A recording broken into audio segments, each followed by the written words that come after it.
其实大家看我脸上好像没有出汗啊，但是一卸妆，哇，整个头发里面、身上衣服全部都湿掉了。其实就是我们说的像打太极拳一样的含着演啊，这个是最累的。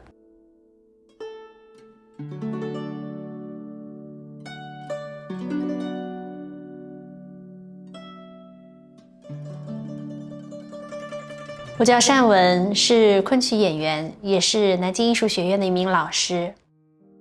我算是成长在一个梨园世家，那么我的曾祖父和我的爷爷啊，都是京剧演员，父母是昆曲演员。从小呢我就长在这个昆曲的大院里面，所以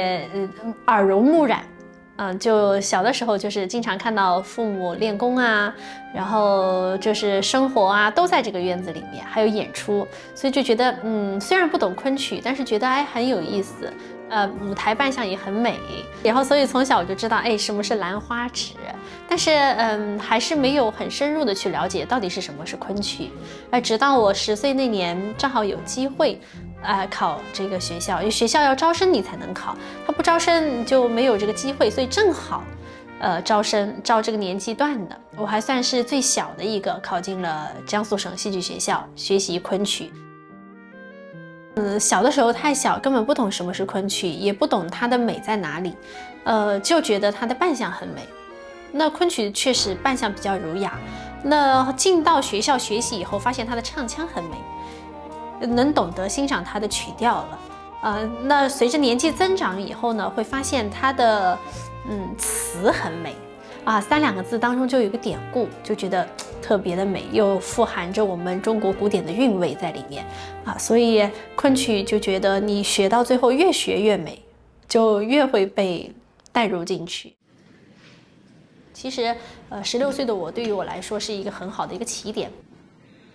当年的是16岁的我演绎16岁的李香君，跟当中的女主角的年纪是相仿的。那么其实那个年纪呢，不用演，天生就是那种感觉啊，站在舞台上就是那种青春的那种感觉。首演的时候还记得在北京的保利剧院，当时应该是盛况空前，因为戏曲当时没有这么火爆，而那部剧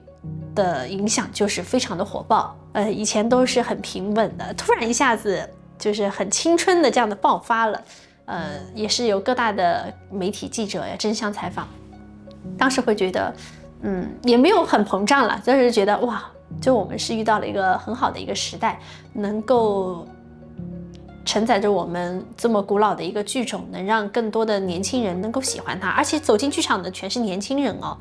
就会觉得突然一下子非常的欣喜，觉得看到了昆曲的希望和未来。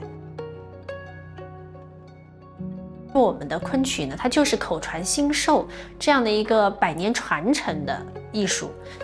不管你是身份上到了讲台也好，做了教师也好，其实就算我们演员也是要传承的。到了一定的年纪，也是要把我们的技艺传承给下一代，这样子去口传心授的去教学，不光是传承给我们的本行的学生，更多的还是传承给我们所有的舞台表演的学生。